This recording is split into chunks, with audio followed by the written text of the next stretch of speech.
Hey. Hey. Hey. That was a good intro. Welcome back on our podcast, which we have just resurrected as of right now. Thanks. Way to make it happen. Yeah. You were the first guest on our show ever 3 years ago. Cheers. Yeah, you remember that? Right when the pandemic hit. This was like the week of the... Yeah, we weren't sure what we were supposed to do. I think you were the first human that I saw. And I was like, are we allowed to hang out? And you're like, yeah. And I was like, that makes sense. Because we're people and this is what we've always done. Yeah. Right. But we were a little bit like, maybe we should not share the same cup. I don't know. It was just a little bit. We were very much beginners of COVIDing Yeah. at your house, But not in this beautiful studio that you guys have created since. Thank you. Yeah. Yeah. And I figure 3 years is... Wow, is it like 3 years? Yeah, Yeah. 3 years. Okay, cool. Yeah, well, we skipped like a year of podcasting, basically. Business started going more and just had to focus on that, you know? Yeah. Well, congrats. It seems like it's really taken off and you guys have figured out like how you provide value and are doing it broadly Yeah, around town. yeah. Yeah, cheers. And back to some of this fun stuff. Yeah. Yeah. Yeah, let's talk to people. Yeah. Cool. So basically 3 years ago, our conversation kind of revolved around your startup Scale, which has since evolved or it got rebranded to a entity called Upduo, which is really cool. So you were the founder. You're one of the founders, and your career has taken some swivels and adjustments, and as all of ours do. And so it's really great to have you back on here so we can talk about a lot of the things that you've learned along the way, especially like in past, like a lot can happen in 3 years, as we know. And how would you look at your journey, right? Because first of all, what is your journey, right? You are you're seeking something for the world through education, and I think maybe we can explain that. I think you'll be better even now explaining it than you were 3 years ago. Yeah, hope so. Yeah. Hope I gain more clarity despite lots of additional experience. Right. At its core, my personal mission is to accelerate innovation in teaching and learning. Mm-hmm. I feel like education is a highly leveraged place to make change, because if you want doctors to get better, they can learn in the classroom. Mm-hmm. If you want engineering to get better, they learn in the classroom. If you want social change activists to be more equipped, they would learn it in the classroom. So by focusing on education, it feels like a nice way to make the world better. Right. And I say that, but probably I just like it. Right. So it sounds well-rounded and polished. Yeah, but But it's meaningful, correct? Yeah, 100%. I just toured a local high school, and watching teachers teach is one of my favorite things to do. Right. So I guess to accelerate innovation in teaching and learning is my kind of vision level goal. My path to get there is winding. The first thing I taught was snow sports. So I taught snowboarding and then snow skiing, because teaching with your feet tied together is not as fun as being able to walk while you're helping people on the hill. Mm-hmm. Then became a classroom teacher. So I was a high school math teacher for about 7-8 years.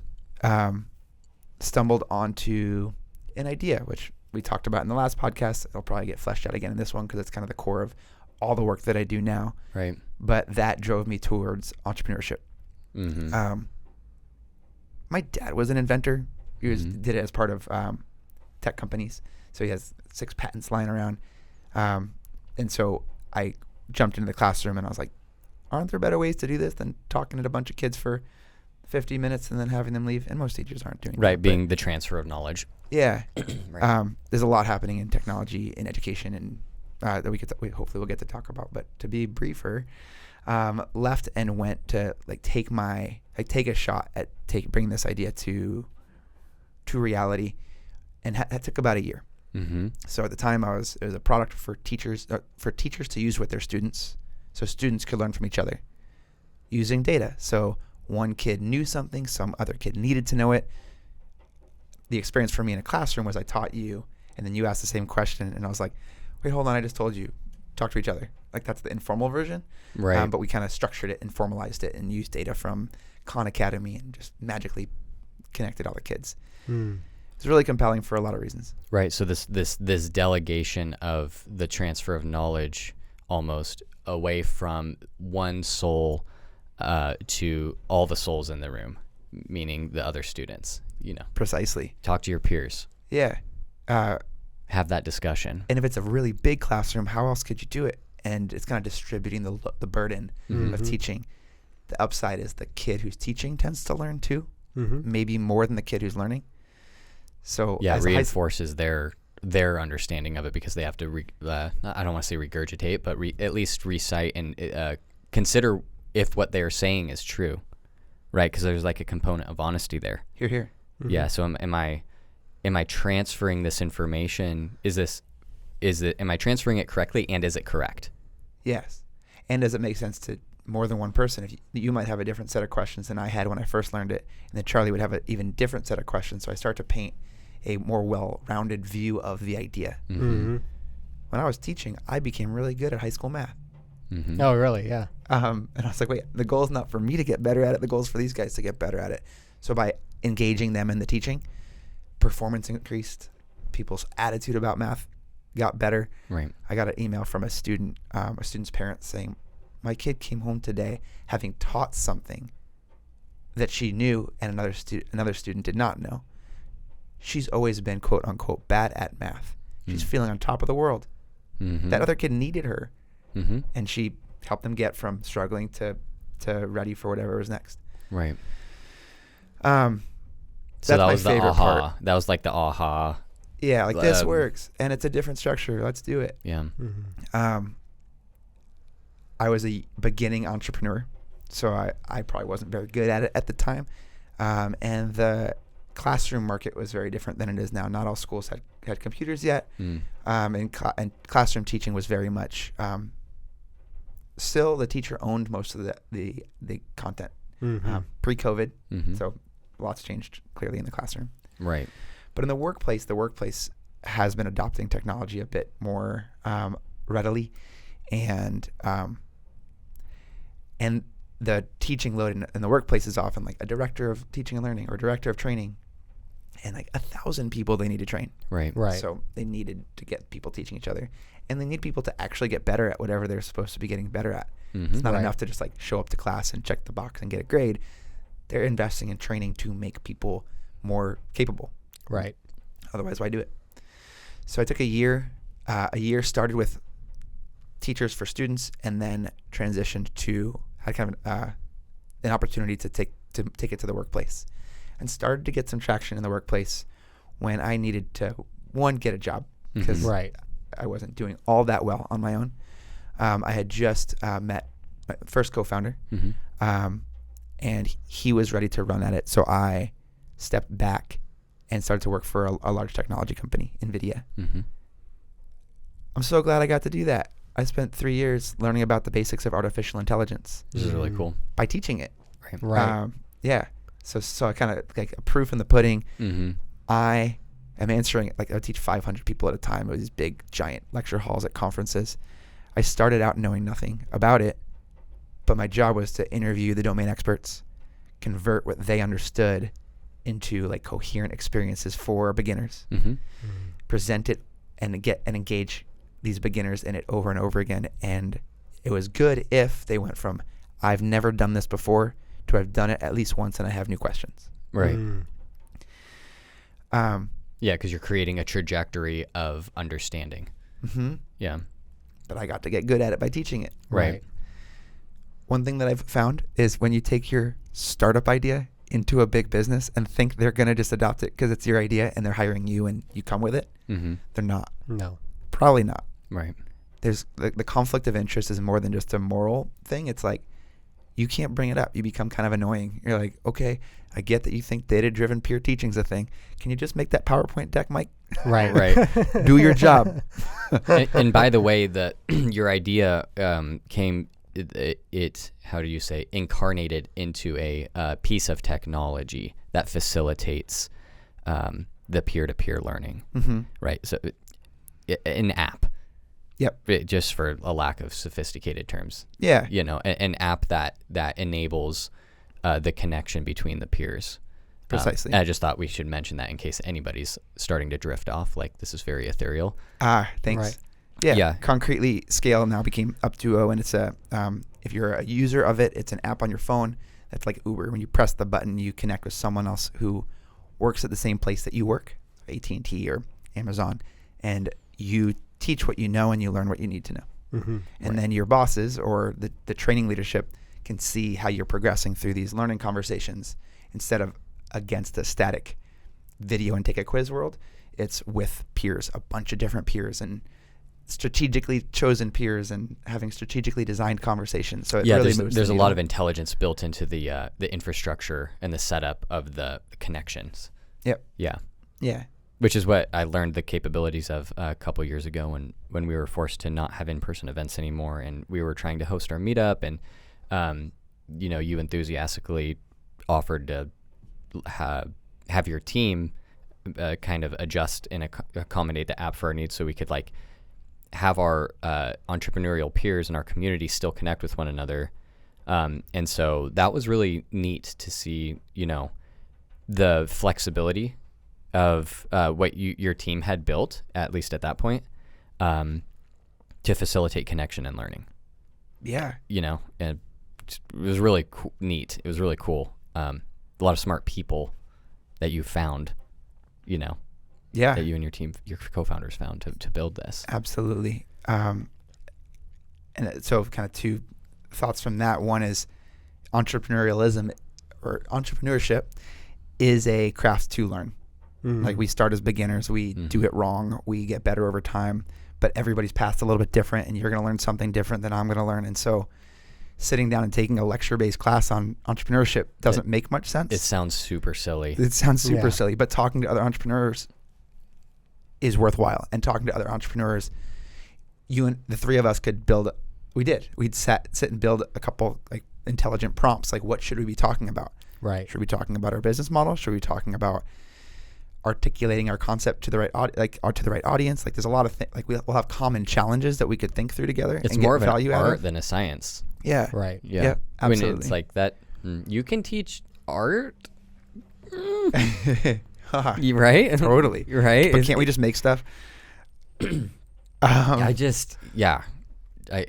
I'll let you continue. No, for sure. One thing I discovered, which I hope we will get to talk about, is this idea of the learning pathways, where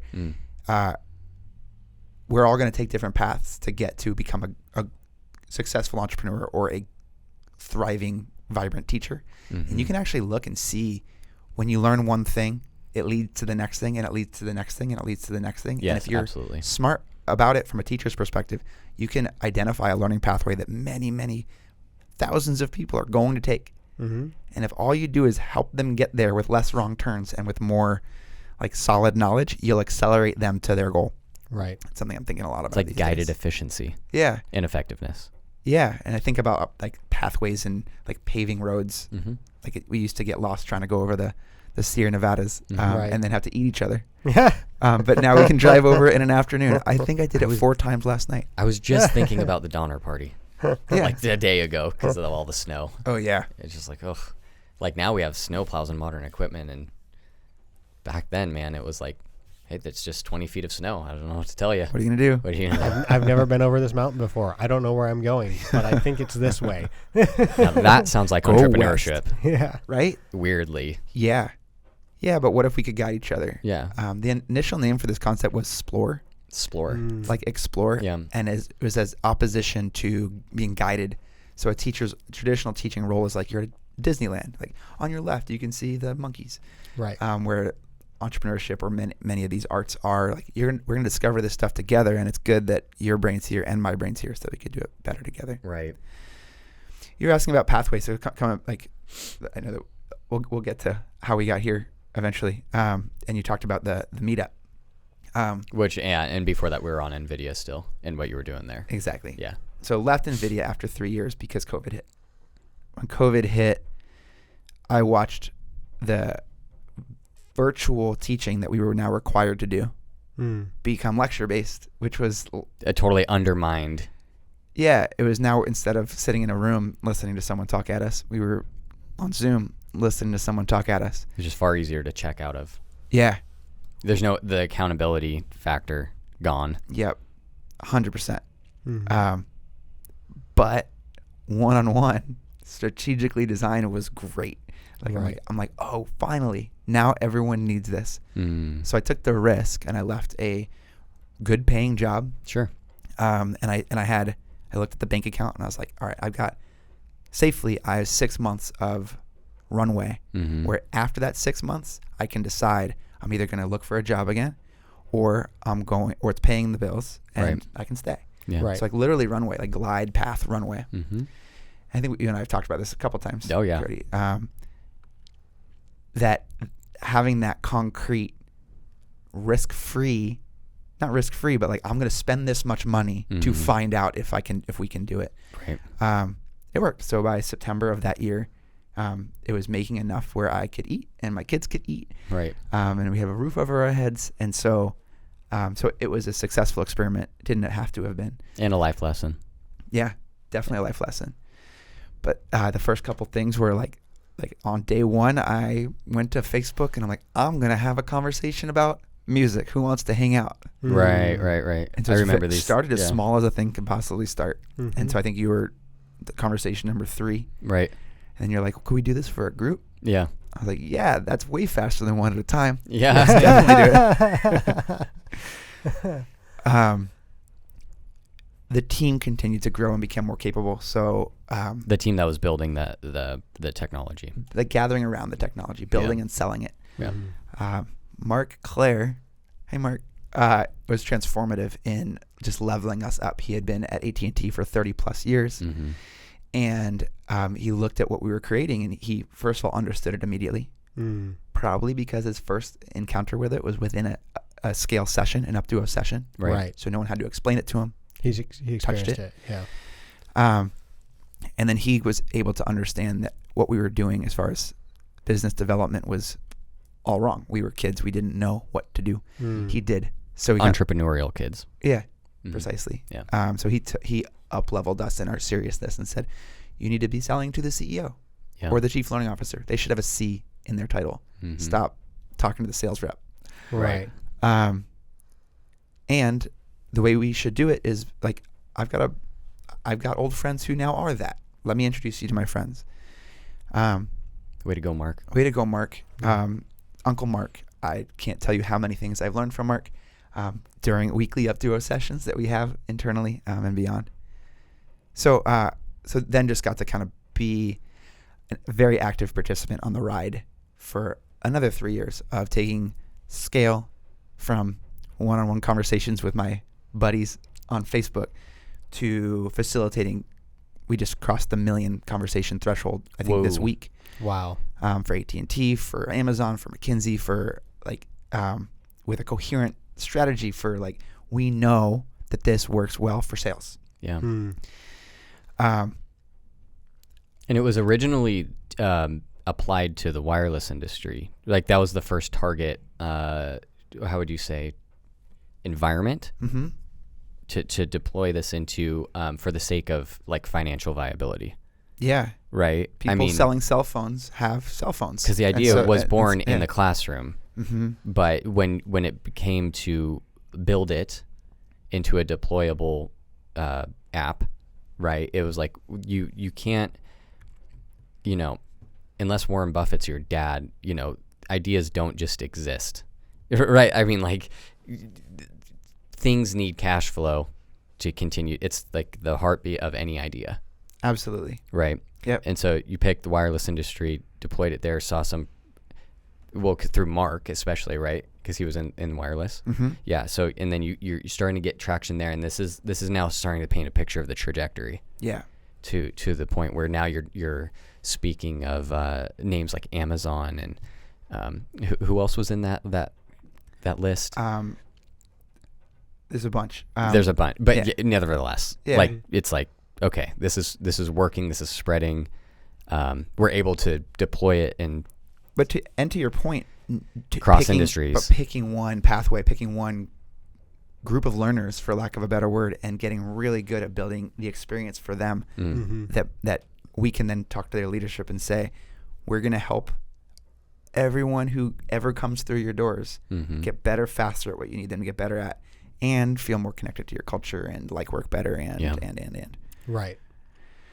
So now they're like Upduo with proof, by the way. With proof that this works. Yeah, without proof, Yeah. no one really cares wants at to all. have the conversation at all. Yeah. Actually, interestingly enough, every time we deploy with a new community, Mm-hmm. we start with proof. So we start with like, yeah, we've seen it work, but let's set this up as an experiment. The first 3 months is like pick a metric that you want to see change, pick a control group, pick a pilot group. Let's move that number up. So you give them their own proof. Precisely. Right. With the how would you say, the honesty involved to say, hey, let's let us show you that it works. Mm-hmm. You know, kind of putting yourself out there like, hey, we're right here. If it doesn't work, we're here for it. And in terms of like accepting that, but it sounds like the track record's been pretty great. Yeah, it's simple. It's one-on-one conversations based on specific mastery of specific learning targets. Right. It just kind of works. So Yeah. so it's nice to walk in knowing it's going to work. But I think the strategy is that the reason for the strategy is it's not enough for for one person to say like, yeah, let's start using this new tool. It should be used in lots of pockets across the company because there are many different conversations that should be that should be happening. And people need to use it regularly and build a habit like going to the gym. So a lot of people need to like understand it, trust that it will work, and lean on it. Mm-hmm. So that slow launch really has helped. Mm-hmm. Charlie, it sounded like you were going to say something. Yeah.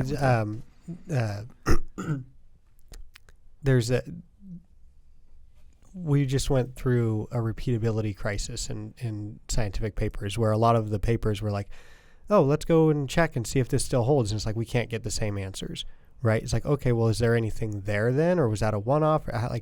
Like if you can't repeat it, is it true, right? And what you're building into your sales pitch, in a sense, is we know this works and we're proving it over and over again. And we're running a scientific study with a control group and you know, like we're doing everything we can to prove it that it doesn't work and it's still working.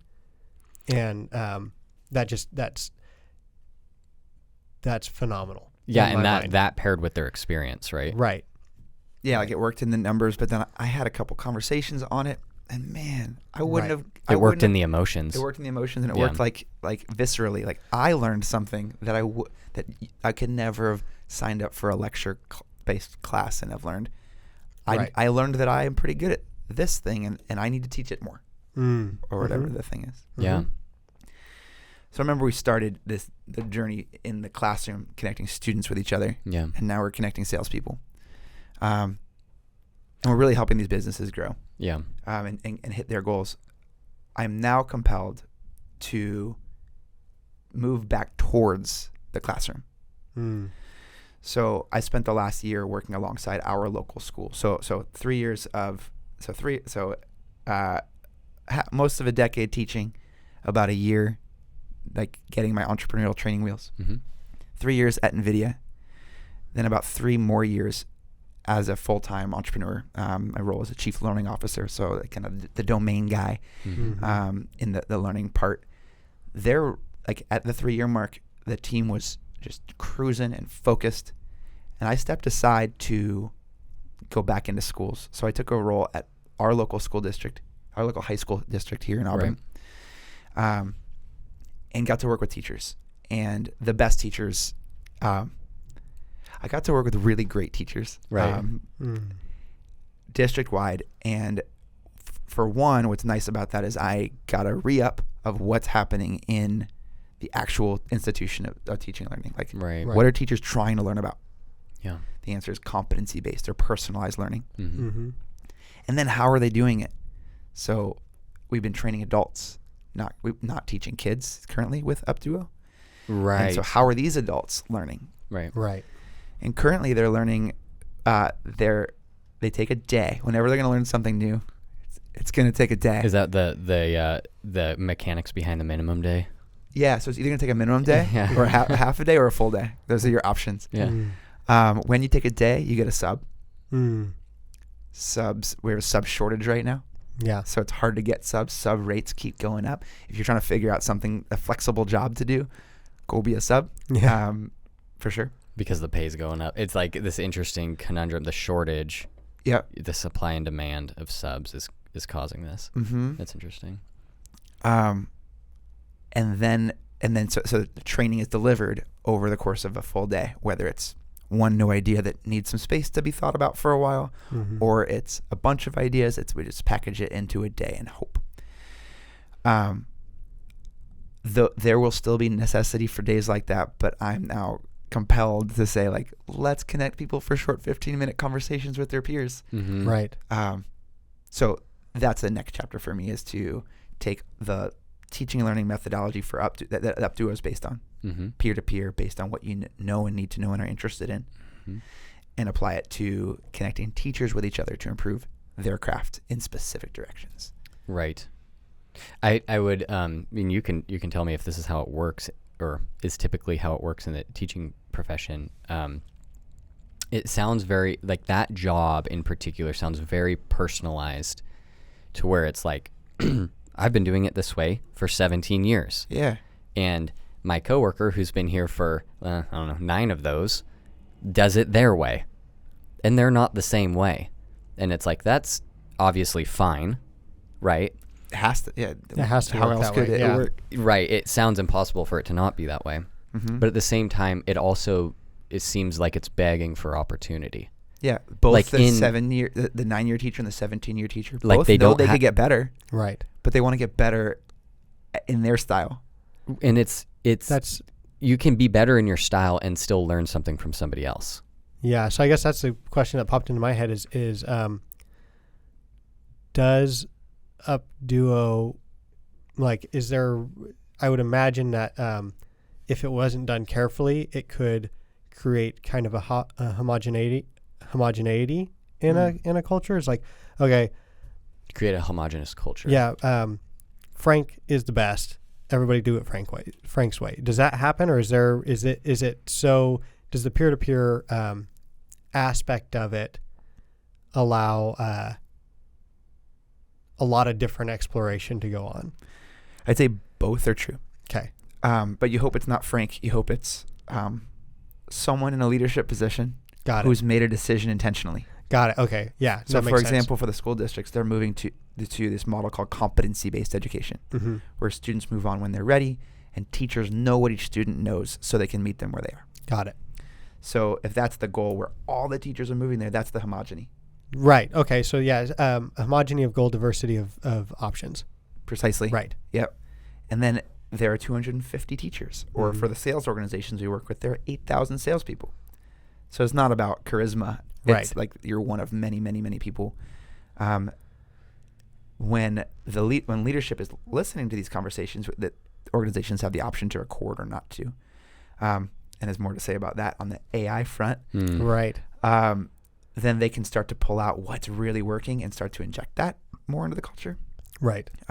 So we want the top performers to lead the culture in teaching, in sales, kind of anywhere. The top performers, not the senior most.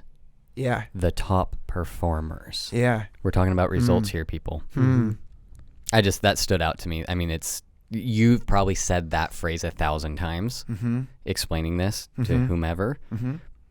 But it's like, that's because you just fully understand it, and you're probably partially on muscle memory. But it's like, whoa, hold on. We want the top performing ingredients to be injected into these conversations. And to get in the weeds a little bit, as measured by something really specific.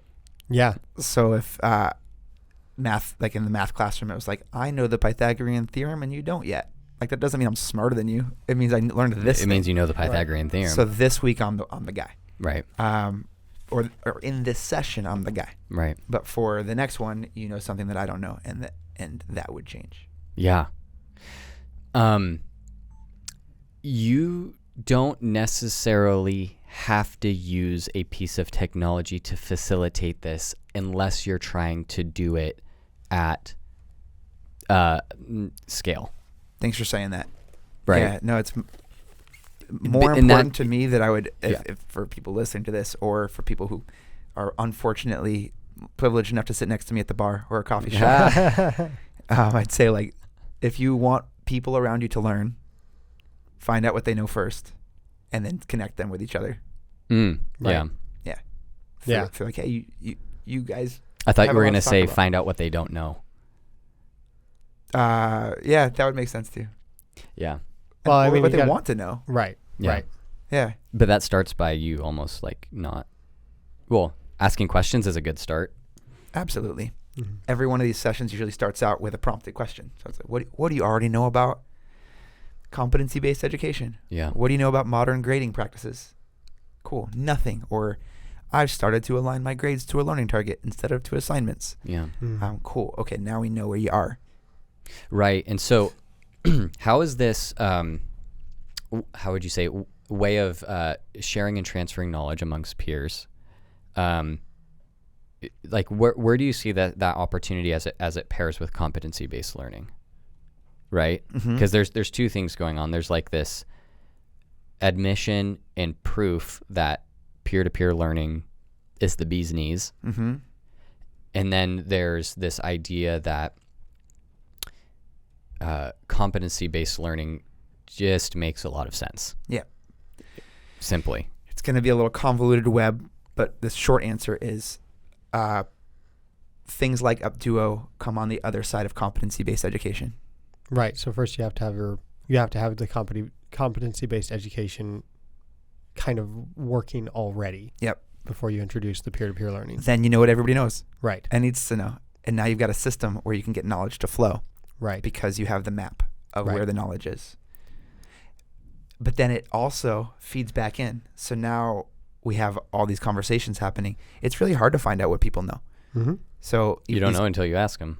And if you're a teacher with 30 kids or 150 kids in high school, Right. or a learning professional with 1,000 people that you need to upskill, Mm-hmm. how do you know what they know?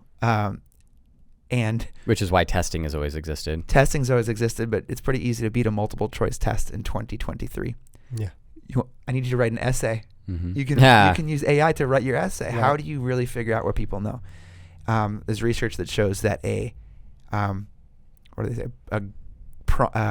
probing discussion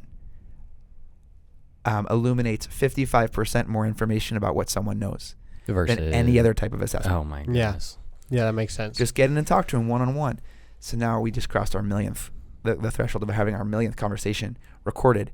And we're in the age of easy to use, easy to integrate artificial intelligence. Mm. So we are excited to be able to Yeah. So where really is that start to plugging use in? the conversations to know what people know. Right. Know where So there's confusion. is the idea that like is I'm assuming what you're excited about is how we can use AI to extract those, how would you say, metrics or trends? to continue to build the map. So Yeah. if the input is competency-based education data, I know what you know and I know what you don't know yet. Yeah. The first output is let's get you talking to each other. Then the nature of those conversations to inform the map, right. because now Yeah. we know a little bit more about you're learning, but you also are sharing more about what you do know, so the map gets more filled in. It's like a Right. human machine learning like structure. Yeah. It's feeding back in, Yep. right? Mm-hmm. That work is actively happening. Right. Yeah. Yeah. Yeah. That's cool. Yeah. So again, the pathway from the beginning of like you said, like, how'd you get here? And like, if you asked me at however old I was when I had to get a job instead of stay in my startup, I felt like a little bit like a failure Mm. that I had to go get a job and work for somebody else. But I was lucky enough to get to learn the basics of artificial intelligence and get to speak the language, even if nothing else, so Yeah. that when we're building a team around it, I know what we're talking about. I understand the technologies, that they're basic. Right. Then to leave and to work in my own personal alongside my team on the startup for a while was another luxury, and then the ability to come and again work for somebody else, an operating organization in a different role, was another. Like, looking back, you're like, oh, I might not have signed up for that, but I'm so glad that I got to spend that year. Yeah. So I guess the celebration, I guess, would be to honor the pathway. And I know that a lot of your listeners are entrepreneurs or small business owners and have all kinds of different paths. And the takeaway is like, see the line, ski the line. Like if you see an opportunity and you have conviction that it's the right next step, move towards it. Yeah. I mean, even if our listeners are, whoever's listening might not be an entrepreneur, your life is still your journey. It's I've always thought of entrepreneurship as just like what life is, just on like the highest like octane rating. It's just like, like you're just asking for more problems to solve. Yeah. Like that's what entrepreneurship literally is problem solving. And it's like, I was thinking about this the other day. I'm like, what was I thinking? Like, because I got 4 young kids. I'm like, what am I doing trying to raise a family and grow a business? Because I'm like, it's fundamentally the same act. Not that like I'm not making the analogy that like your employees are your kids or anything like that, but the only way you can make progress is to create repeatable, you just call them tasks or systems or jobs, or behaviors, and to teach and train those so that you can, people call it duplicate yourself, right? And so if you're raising children in your family, what you're trying to do is raise good humans, create, good adults. So when these kids grow up, they're not a scourge on the world. They're like, beautifully grown humans that contribute positively to society. But then your business is, a system that is positively impacting the world and solves the problems that it solves. But either way, you have to build that, and it's like it's just gardening. I guess would be like my brain can't help but to make the analogies, but it's like pulling out the weeds and plant, and it's just it takes a ton of energy input to get a result that you hope is arguably worth the energy input and gives more positive output than you could have done alone. Right.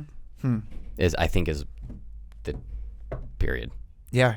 Can't do it alone. No. Yeah. Shouldn't. No. Nor should a teacher of students, nor should, nor should maybe a group of teachers, have to only learn from one source. Right. Yeah. One of the hard parts about going from entrepreneurship to the capital E employee role is in a business, there are things you're not good at, and so you would hire for. I would never design a visual asset.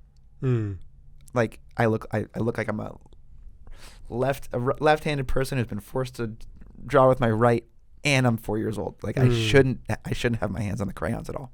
The crayons. And in my business, I would find someone who could do that really well, and I would hire them. Right. And as an employee, you're just expected to like do the whole job. So you just start putting out things that are like, they're not that good. Right. And you don't have the same pride in like, here's what we are building together. It's just like, I did the tasks that were put in front of me. If I guess if I did see a career as an employee for the long haul, I'd have to learn to advocate for like budget or something different than the way that I've been doing it. But well, it's the thing that pops into my mind is building connections with the other employees and kind of share, doing the peer-to-peer thing. It's like, I know you're a wizard with Photoshop. Yeah. Like, what can I help you with that I'm really good at? Yeah. And can you just design this little asset for me so that I can kind of pitching like intercultural black market? Well, I mean, that's how things work, right? More dynamic task distribution. Like, yeah. Like more like, because if you know what people know and need to know, right, then you can know what they're capable of as well. And so assigning like task human fit is right. I mean, what critically important. So, one of the things that the modern world kind of is missing, there's a book on it, and I can't remember the name of the book, but it's like bowling clubs are at an all-time low. People aren't getting together and sharing knowledge because we're all stuck to our phones. Okay. And so what Upduo seems to be doing is like, okay, well, the phones aren't going away, right? They're here to stay. If you don't embrace them, you're extracting yourself from society. Mm-hmm. How can we get the community aspect back? You know? Yeah. And the answer would be by being intentional about it, right? Right. And so that's what Upduo is providing is this. Let's plan this out. Let's have a regular peer-to-peer interaction. Mandatory. Yeah. Scheduled. Yeah. Right. Yeah. We it's sometimes some things. Well, our local high school district has this idea of a champion topic every week, which is brilliant. It's on the calendar, and in all of your meetings, you're supposed to talk about grading practices or evaluations. Right. So that everyone is like it's the same idea. They're saying like, let's make sure we're talking about this. But in conversation, we tend to get into small talk or talk about the most dramatic thing that's happening at the moment. And so it's hard for people to interrupt and say, hey, the calendar says we're supposed to talk about grading practices. Right. Then you're the geek. Like no one wants to be that person. Well, it's because we all crave social interaction. Yeah. We need that as human beings to... We've all either been the person or have interacted with the person who just like emotionally unloads their baggage from the day or whatever. Yeah. And it's like, that is a completely natural process. Yeah, we want to do it. It might be annoying sometimes, Yep. you know, or whatever, but it's a thing that every person needs. And Yeah. so has that been kind of addressed?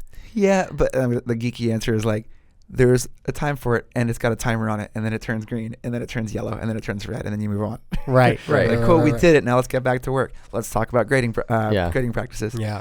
And that's how like a good facilitator would do it. If they knew that I have to move the needle for this group week in, week out, they would say like, let's take 5 minutes to small talk. Yeah. Here's Okay. the So is that icebreaker. built in? It's built in. That's yeah. super smart. Yeah. Get it, the jitters out, the excitement. Sometimes people are like, oh, this is exciting. I'm going to do something. I really, I watched a movie and I really want to share it with people, and this is my only time to interact. You know, it's like that needs to be there. Like Otherwise, I'm thinking like, how am I going to tell these people about this movie that I saw? That I really want to, Yeah. So the kind of product pillars behind Upduo are human, effective, and fun. And I think we're addressing the human part. Like, like this is what we want to do. We're doing this podcast kind of because we wanted to sit and chat for an hour. Yeah. Yeah. Pretty much. And because you got some cool new toys that we get to play with. Yeah. Yeah. I don't know. But it's a human, effective, and fun. Human, effective, and fun. So the second part is effective. Like, let's make sure that if we commit to getting better at something, then we come back to it. And that we acknowledge from the human side that in a social situation, it is awkward to say, let's all now talk about this thing. Right. But it needs to happen. So where ideally does it go, right, for you? Like what is the vision that, I mean, we know what the vision is. The vision is change the way that education can flourish throughout the world, right? Accelerate innovation in teaching and learning. What might be a really cool, this is just a fun, it's not like I demand an answer. This is more just like a fun thought experiment. Like what would be like a really cool result of this? Like something that you could like just say, like could it be like every school in the country, every teacher, it connects with this, or like has there been any fun thought experiments with that? Yeah. Like if this was just the way you do it. Yeah.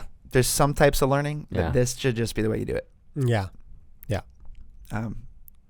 Like right now we say we're going to sit down and listen to a teacher talk for 30 minutes because that's what training is. Like instead, like for things that everyone has their own style and their own practice and they just are trying to get better together, that this is the way you do it. Yeah. Right. Concretely, what's fun. I support that notion. Cheers. Yeah, no, I do. I mean, that's why did we originally start the meetup? Well, it's the same thing. It is. I need to learn from other business owners because I don't know what I'm doing. Mm-hmm. Which was true, which is the actual reason why we founded the meetup. Yeah. Let's meet people who can help us solve our problems. Right. Yeah. Right. 100%. And then in the same thing, it's like I do bring stuff to the table. Like I happened to be at the time, I don't know, it was 26 years old. Yeah. I'm more plugged into how the internet works than somebody who's 60. Yeah, and You you've know? always been an intentional learner. You're like, I'm going to spend a month becoming an expert in Google AdWords. Right. Cool. Right. But then, I guess my question would be like, you showed up to ask questions and to learn, and then you had value to provide too. I see you two both at those meetups teaching a lot. Do you feel like that helps you come back to work the next day more capable? Yes. There are things that I have known that I need to implement. Yeah. In a Google Ads campaign. Like I learned this like 3 months ago, and it's like, okay, well, I don't have time to do it, and I'm not quite sure how I would do it yet. Mm-hmm. But doing that teaching and talking about it, I kind of get a vision of, okay, no, it actually needs to happen this way, and here's how I'm going to roll it out, making sure that I'm not pushing too much change where I ruin things, but also getting things to be a little bit more streamlined and effective and clear. That knowledge input I need to like play with it, and I need to teach it, and kind of play with it's a cool way to think about it. Like, let me Yeah. just bat it around for a little while and like BS with people about it. Like, Right. be a little wrong and then say it out loud. Like you said earlier, Cody, about like, I got to trust my knowledge. You're like, wait, no, I said that, but I don't think I meant that. right. Let me clarify now, or if not, like I at It's least a know that- self-alignment process. Yeah, self-assessment. Mm-hmm. Yeah, it's huge. Yeah, I think, and for me, when I'm, teaching people, for me, how do I say, inspires me to, know more stuff, because there's something like fulfilling about helping somebody learn something, that is a little bit like, it's like a healthy addiction, where you're like, wow, I really like helping. Yeah. And whatever psychology is baked into that, it is whatever it is, what it is. But it's like, okay, well, if I'm valuable to this group of people in this domain, could I just be more valuable in the same domain to the same group of people? And I think that the opportunity to teach somebody in, like, maybe in your domain, Yeah. why Why does that only get reserved for someone who happened to decide to study education and be a classroom teacher? Right. I guess, like you said, this doesn't have to be done on a piece of technology. So to build on that, if you were to accidentally sit next to me at the bar, I'd say, like, teach what you know. Yeah. Like, do it. You're gonna love it. You're gonna help people. Similarly, it's a bit awkward. It's awkward in the same way that saying we should all talk about grading practices is awkward, because maybe the person you're trying to teach is older than you and thus wiser, but they have something, but you have something you can share with them that will make their life better. I was a water skier, and you see people go across with like their butt out and their hands out, and you're like, I could say 3 things to this person and change their life, or at least how their back feels tomorrow. Right. And so to have the guts and the tact to one, decide to teach, and 2, to approach that person at a time that they are willing to learn, and start with a question, and like, so 1 is to teach what you know, and 2, if you have the bandwidth, to learn to become a good teacher. Right. In speaking to that, meaning it reminds me of the concept of different teaching styles, that there are different teaching styles. Yeah. Whether they're intentionally developed teaching styles or they are just all what you know how to do. So it's basically the difference between a professional and an amateur. Okay. Let's say. I kind of appreciate I kind of get this like excitement or invigoration out of somebody teaching me something in a teaching style that I didn't ask for. Okay. The thing, you didn't ask for the thing or for the style? I didn't ask for that style. Got it. It, like, You're surprised by it? well, because the content is the content. It's just information. Yep. But the way that you delivered it, I kind of get a rush out of somebody like I'm getting thrown through a loop of, hold on, what are you getting at? And why are you approaching it this way? Mm-hmm. And then having it like connect finally and being like, oh, your brain works completely different than mine. And so not only are you teaching me something and giving me new content, you just framed up a whole new structure of how I can like orient myself. That's awesome. Yeah. Yeah. Cheers. I mean, there's been some times where I'm like, it's almost borderline irritating because you feel stupid. And I never thought I could be that this is being a person and that's being a person also. Or like, it's so obvious if you look at it that way. And I've been looking at it from over here for years. To me, that's cool. that orientation shift, or perspective shift is what most people probably would call it, is almost as or more valuable, depending on the situation, than the actual content. Do you remember that? We don't have a shortage of information. That Martin Luther King statue a couple months ago. It's this huge bronze statue, and it's supposed to be this iconic picture of Martin Luther King hugging his wife, and it's just the arms, and it looks terrible from every single angle except for the right one. It looks it's from the right angle, you see exactly what it is, and it looks great.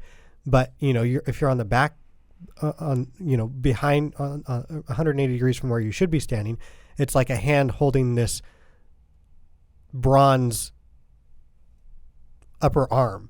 You're like, what is this? Fascinating. But you stand from the right position, and it's like, wow, this is a beautiful work of art. So that takes patience. Yes. So if I'm to implore people to take the initiative to teach what they know, the second part is to embrace your role as a student and a learner as often as possible. Yeah. Which takes like patience. It takes being willingly bad at something. It takes deferring to someone else to help you find that right perspective. Way easier said than done. Oh yeah.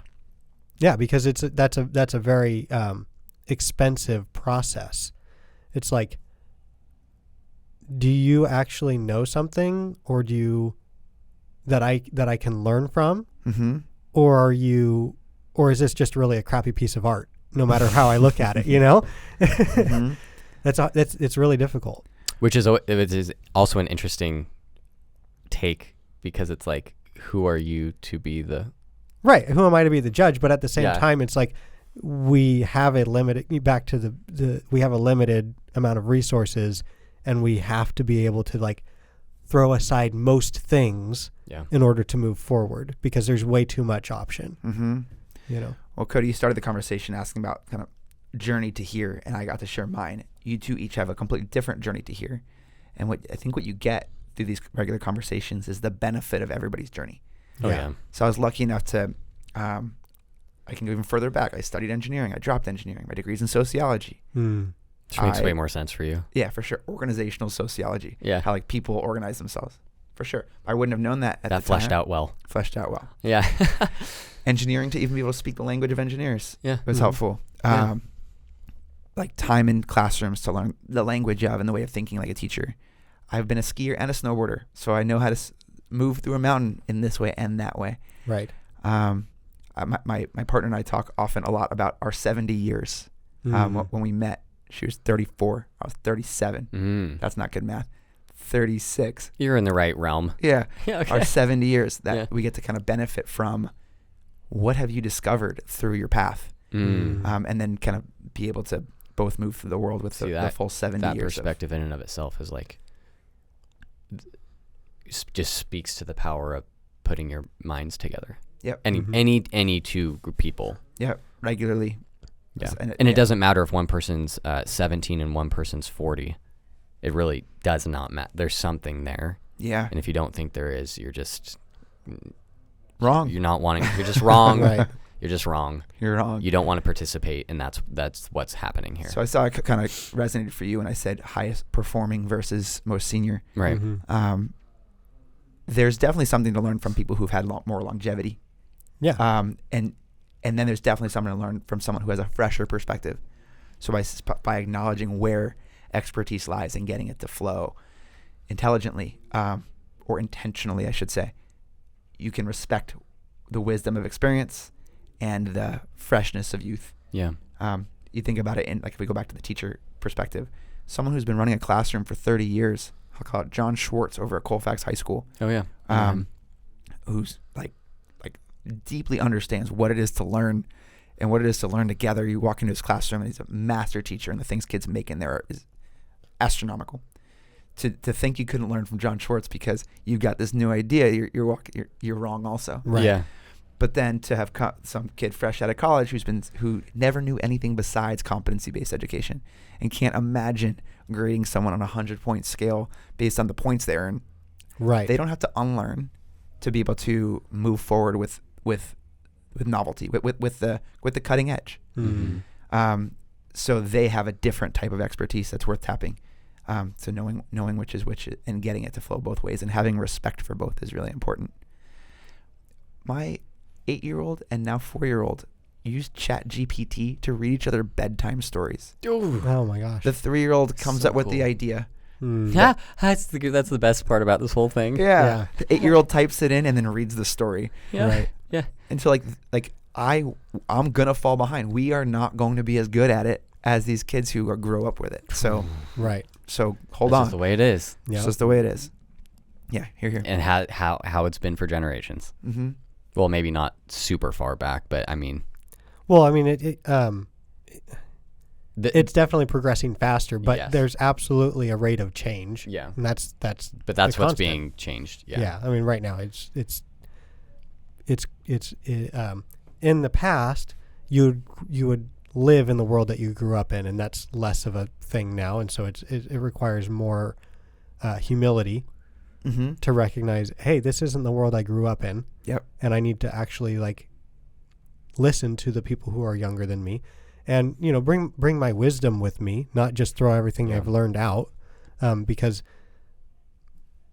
like even though it's a very novel world, most things that I learned when I was a kid still work, right? The door still opens, the car still drives the same way. Mhm. Like you can't just throw it all out, but to have that humility to recognize there's going to be things that I'm not at all familiar with, Yeah. that I need to be able to learn from somebody younger than me. Do you mind if I ask each of you what are you learning about right now? What are you trying to build competency in? What am I trying to build competency in? A lot of things, but I think the most pressing is, how would you say? It's almost, I'll go one step more vague.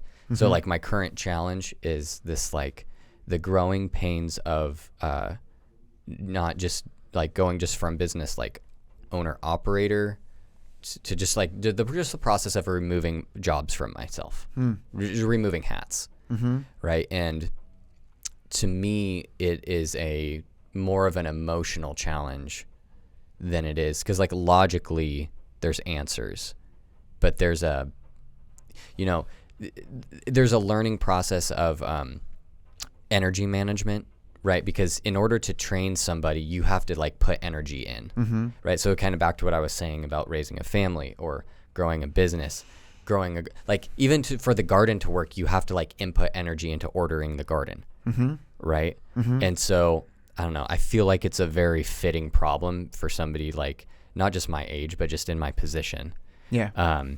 So I don't know, like You're trying to learn to empower. So are you trying to empower others to take on responsibility in your business to the bar that would enable you to trust them, so you didn't have to do that thing, yeah, so you could do more. So it's you can almost move on to like the next thing. it's more of a self-management thing. 'Cause like I You're just know, gonna do the job instead of like I know what the job is, but it's like, it's more of a like, how do I do this without killing myself?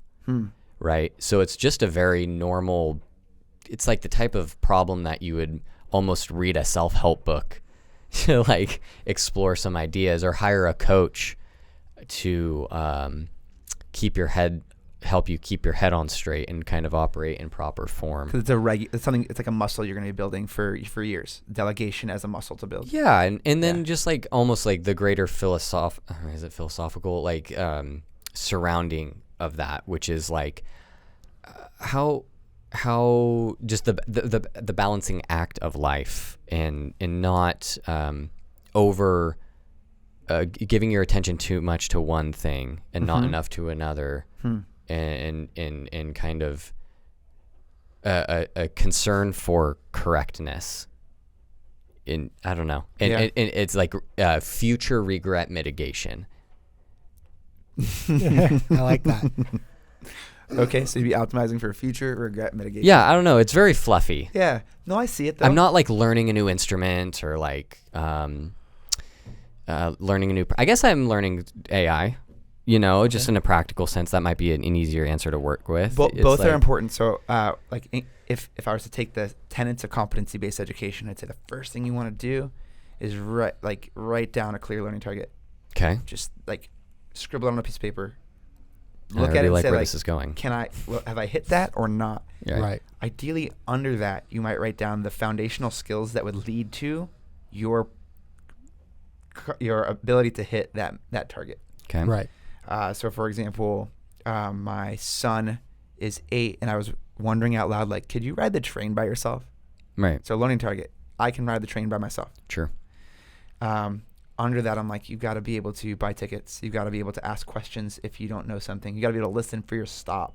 Mm-hmm. Like, I can write down the things that he would have to, the skills we could build over time, right? So that we'd feel like, yeah, let's try it. So it was vague. The thing you shared kind of was vague. Yeah. I was kind of trying to distill it into a sentence. And I guess that's the craft. If you want to accelerate your own learning. So let's go with learning how to use AI in an everyday practical sense. How about that? Because I wrote a blog with it. It was pretty cool. Yeah. Right. So, but still track the complicated, messy ones. So don't say like, because I'm trying to put this in a system, let me only do the concrete ones. Yeah. Like, try with you'll learn just by doing the process. You'll get better at the thing. Nice. By writing the learning target for the thing. Okay. So both the concrete, like, right. I know when World War II started, versus like, I understand the evolution of democracy over millennia. Like, both are important, but they're different kinds of skills. Right. Right. How about you, Charlie? It's kind of funny because I was going to say something similar to his first point. It's learning how to be a better person, in the sense of what are the base level skills that I can apply to every area of my life, self-control, punctuality, living in the moment and doing the thing in the moment and not worrying about, but I would really rather do this. That's the kind of thing that I've been working on this year. Is don't set my alarm early if I'm not going to get up early. Okay. Set the alarm for when I'm going to get up, and then train that way, as opposed to setting the alarm for this aspirational target that I know that I'm not going to achieve tomorrow. On a more practical thing, it's what we had talked about earlier is putting everything into learning Google Ads very, very, very well and see how far I can get in a year. Is there something specific about Google Ads that would be the next goalpost? The next goalpost would be it would flow from that more ethereal, like, be a better person, like have everything be very clear when you open up a Google Ads account, be able to, in a glance, be able to understand what's going on. Just open it up and be like, oh, okay, I see that this, and this are the different campaigns, and all of those campaigns make sense. It tells me a lot about the business, and when I click into the campaigns, I can see this ad group, this ad group, this ad group, and those make sense. So, like, the ability to use the Google Ads dashboard to drive your business. Right. Cool. And for me, I need to build it in a way that facilitates that, because you don't have to build it that way. It can be very messy and still work. If someone has expertise in this, they should email Charlie. Right. Yeah. Charles at auburnbusinessventures.com. No, for sure. Like, being the dashboard, building the dashboard in such a way that gives you all of your key information, that allows you to make the conclusions that you need to make. Be able to right, make. without having to go and dig. Yeah. Be like, oh, what is this? What was this again? Oh yeah, that's right. This is, just remove that aspect of it. Yeah. So, cool. Very, very that cool. It's mastering that skill set. Right. Yeah. Cool. But I appreciate like that. Now it's very helpful that your formula. The Right. learning target. Yeah, learning target, and then what are the fundamental skills that I need, bottom line, to be able to achieve that learning target. And it's interesting because I've subconsciously operated on getting those skills in order to achieve a goal, but I've never consciously sat down and been like, what skills do I need? It's been more of like a little bit more artistic and less regimented. Yep. Right? Yep. Writing them down will accelerate your path to it. You'll know you hit it. You're ready to move on to the next one. Yeah. To go like a little bit more geeky, just because this is like, if this is interesting to anybody, All the geek. In competency-based education, it's done most often on a 4-point scale, where a 3 is that high-level learning target, a 2 is when you've achieved the foundational skills, a 1 is when you know nothing, and a 4 is when you could teach it. You're just like you've essentially mastered it. Yeah. So the 3 and the 2 are really where we care about. So you'd write down the thing, understand the foundational skills, and the reason that's useful, and I'm sharing it with you and your audience, is if you were to go to, so if the first thing you do is start to write down the things you want to know, or you want your team to know, or your class to know, the second might be to acknowledge where they are on all those things and grab a 4-point scale and say, I've got it, or almost got it. Okay. It becomes really, really useful. Then you can do it in an Excel sheet. Right. Upduo would say, cool, let's match the 3s with the 2s and the 4s with the 1s and move everybody forward. Got it. That's the backbone of the thing. That's why competency-based learning naturally moves to systems like Upduo, or to personalized learning, to where it's like, cool, I know you are working on those foundational skills. Let's just build the skill. Like, let's just find somebody who has it already. Right. So 4 points. 3 is the learning target. 2 are the foundational skills. 1 means you know nothing. If you're going to go for a 0, it means you don't want to know. You just I'm 0 opting out. Points, bro. 0 is the middle finger. Yeah, 0 points. I'm not going to do that. It's like I have 0 interest. Thank you. Yeah. It reminds me of how like the difference between like like the English soccer system. You get what is it? I think if you draw, you actually get a point in the standings, but you get 3 if you win. Okay. And if you lose, you get -3 or something like that. Okay. But you get a point for a draw. Like you don't. There's 0 is not. Yeah. You either go up or down. Even yeah. You know what I mean? You played the game. You get the skills. You proved yourself. Yeah. We're not going to not acknowledge that. For sure. Right. Yeah. But if you lose, we're deducting 3 points. Yeah. Yeah. Because we want to make sure that the world knows you're not as good as you would have been if you had won. Or Yeah. gone. Yeah. Yep. Cheers. I think I really like where this conversation went today. Me too. Yeah. Learning about learning. Yep. Good stuff. Well, I'm excited to continue to be one of your friends in the world who's kind of watching the trajectory of your idea flourish, whether it's in the entrepreneurial kind of physical manifestation of this idea in the form of a business, or if it's in the form of you spreading the word of peer-to-peer learning through the education system. It's fact is it's a good idea. I shouldn't even say good. It's like sounds like a judgment. It's sound. It's a sound idea. It's a sound idea, and the world needs sound ideas implemented into practice. Cheers. Cheers. Appreciate that. Good job, gents. See you out there. Alrighty.